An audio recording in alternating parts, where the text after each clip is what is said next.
Your phone lights up. It's 2:07 in the morning. Her name is on the screen. Most men read the message and respond to the words. They miss the architecture entirely. The 2 a.m. text is not a communication event. It is a data event. Every element, the time, the content, the punctuation, the emoji load, the medium she chose, what comes after, is a signal. And when you learn to read those signals the way a behavioral analyst reads a scene, you will never interpret a late-night message the same way again. I'm Daniel. This is Silent Genius. Chapter 2. The Situational Read. Episode 3. The Drunk Text Decoder, What Her 2 a.m. Messages Really Say. Let me start with what most people treat as incidental when the message arrives. Timing is not incidental. Timing is one of the 2 or 3 most significant pieces of metadata attached to any late-night message, because timing reveals the specific psychological state the sender is in when the inhibition threshold drops. And it does drop. That's what late night is. A progressive lowering of the filters that manage social presentation.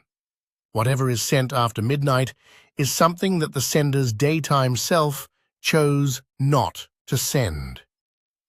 The 11 p.m. message. This is not a drunk text. This is an intentional late-night message that is being lightly disguised as one. She is awake. She is thinking about you. She chose to text now rather than during the day, which tells you the message has a quality she wants to give the cover of night to. Not because it's scandalous, but because she wants the lower stakes register that nighttime communication carries. The 11 p.m. message is deliberate. She has probably drafted it more than once. The version you receive has been through a filter. Read it with that knowledge. The 1 a.m. to 3 a.m. message. This is the genuine window. Inhibition is at its lowest. She is either out, the tail end of an evening, still in the social electricity of wherever she's been, or she's home, alone, and the combination of the hour and the quiet has made the thought of you urgent enough to act on. The quality of the message matters here more than anywhere else. Short and direct. You up? Or thinking about you? High emotional compression, low verbal investment. She is communicating desire or connection without the architecture of a full thought, which means the feeling is large and the words are an approximation. Longer messages in this window, the ones that are several paragraphs, that start with your name, that have the texture of something she's been composing for a while, those are different. She is not just feeling, she is processing something, and you are the processing partner she has chosen. That is a form of emotional intimacy distinct from, and in some ways, more significant than physical desire. The 5 a.m. or 6 a.m. message. This is the post-sleep wake-up send. She went to sleep thinking about you, or she woke up thinking about you, or she never fully slept. The feeling is persistent enough that she's sending it the moment she's awake. The 5 a.m. message is one of the most underrated signals. It is not drunk, it is not impulsive. It is the first thought she has in the morning. That is its own language. 2 words. Maximum information density. You up? Is one of the most common late-night messages, and it is far less simple than it appears. There are 3 primary types, and they are not interchangeable. Type 1. The invitation. You up? As an opening to a specific interaction she has in mind. It is a low-risk probe. If you're awake and responsive, the conversation that follows will move quickly toward the actual subject. Type 2. The anchor. You up? As an emotional check-in. She has had an evening, a difficult conversation, a moment of loneliness, the particular 2 a.m. feeling of being unmoored, and she is reaching for something solid. That something is you. The anchor text is one of the most vulnerable things a person can send. She doesn't want anything specific from you. She wants to feel less alone.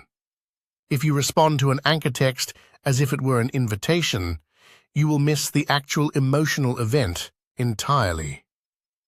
Type 3. The power check. You up? Sent not because she wants anything from you, but because she wants to confirm you're available. She may engage briefly and then go quiet. She has what she came for: confirmation that you're reachable.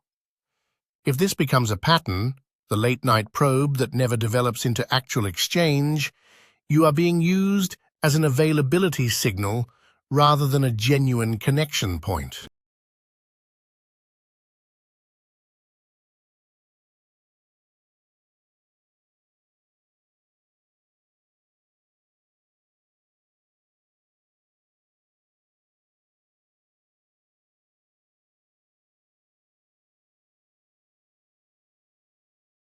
I want to be precise about this because emoji analysis is treated as a joke in most cultural contexts. It is not a joke. It is legitimate digital semiotics. She has chosen not to add an emoji, or she has chosen a specific one, or she has loaded the message with several. Each of these is a decision, conscious or instinctive, and each decision encodes information about the emotional register she is operating in. The absence of emoji.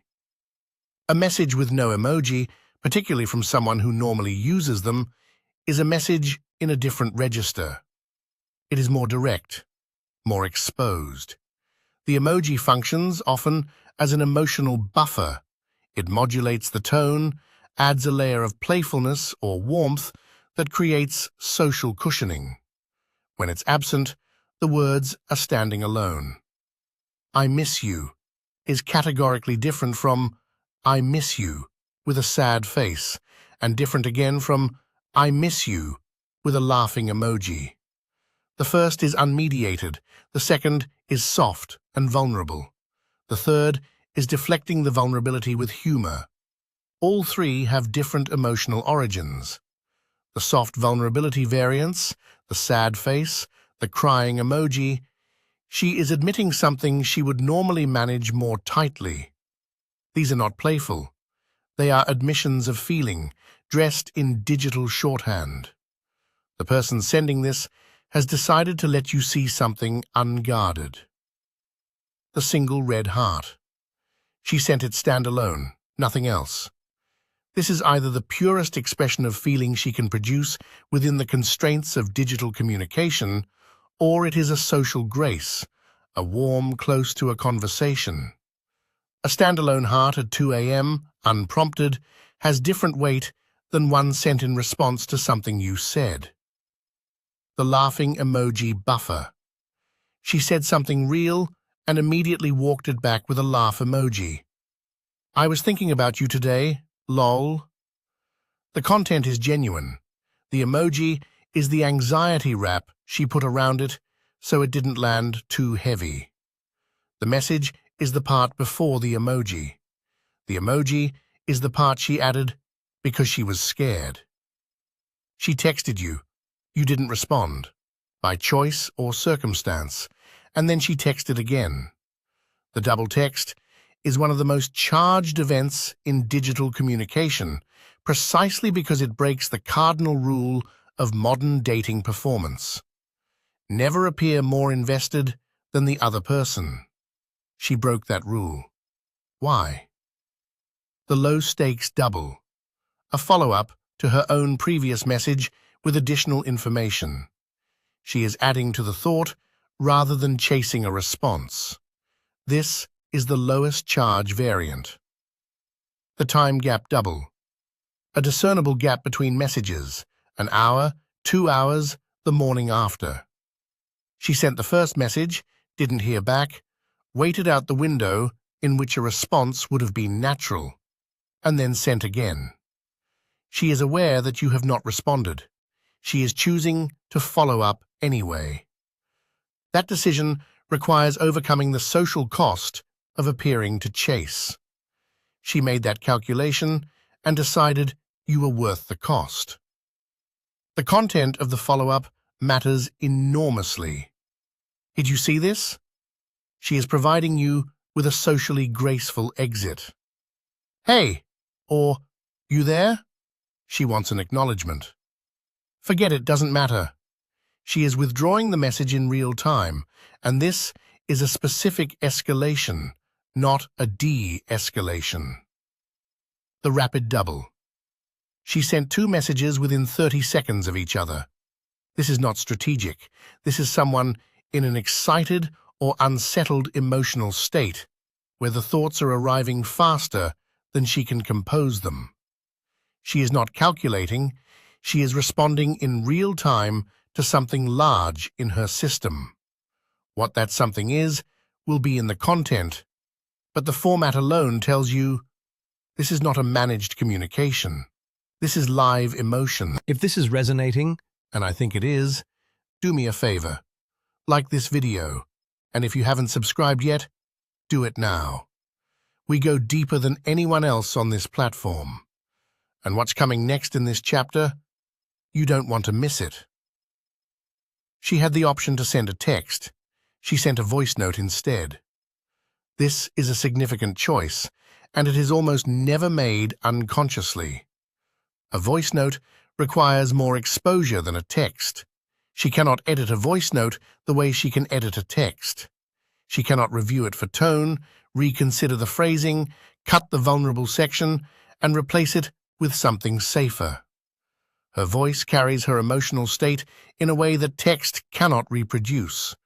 Her vocal quality at 2 a.m., the softness, the slight roughness, the pace, is information you cannot get from words alone.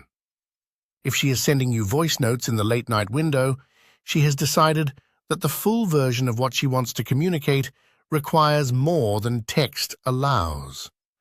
That is a form of trust. She is letting you hear her, not just read her.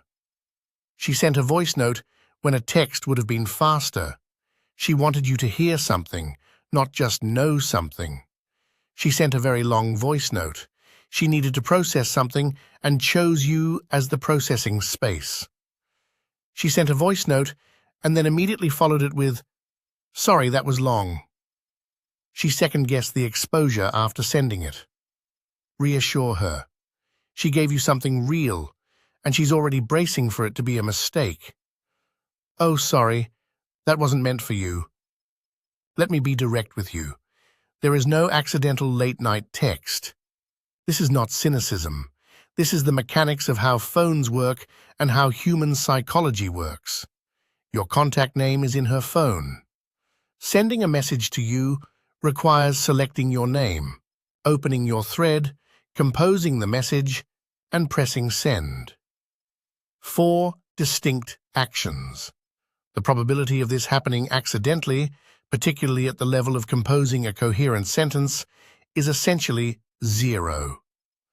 What there is instead is a message that she wanted to send but couldn't send under normal conditions of social sobriety.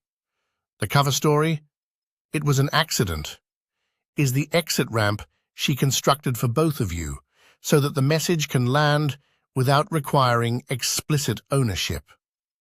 What do you do with it? You receive the content. You note that she felt strongly enough to construct an exit ramp rather than a clear communication channel, and you gently leave the ramp available while also making it clear that whatever was said is fine with you. Something like, "No need to explain. If there was something on your mind, you can always just say it." Then drop it. Read receipts. She has them on. You can see when she's read your messages. One reading, transparency. She is not constructing information asymmetry around her availability. Another reading, accountability. In an anxious dynamic, This creates escalating tension. You saw her message at 11 p.m. and didn't respond until 8 a.m., and she knows you saw it. She turns read receipts off mid-conversation. This is real information. She was available and visible, and she has now chosen to become opaque. The morning after text, the verdict. She texts first. Before noon, something arrives. She is continuing the thread. She woke up and thought of you and acted on it. The filter she has in the morning is higher than the filter she had at 2 a.m. She sent it anyway. She waits for you. She doesn't text first. She is watching to see if you carry the previous evening forward. If you don't text, she may let it go entirely. If you do text, she will respond with the energy of someone relieved that the gap has been closed. There is nothing. The morning passes. The afternoon. No message. You have your reading. The night existed in its own container, and she has sealed that container. The absence of a morning message after a significant late-night exchange is itself a response. Silence is content. You now have a framework for reading the most private communications she sends. The late-night window is where most of the real emotional information lives, not in the polished daytime social media adjacent version of her. In the 2 a.m. version, the tired version, the version that picks up the phone because she couldn't not. That version is who you're actually dealing with. Next episode, she brings up her ex, and when she does, she's not talking about the past. She's mapping your future. Episode 4. The Ex Conversation. Subscribe, and we'll see you there.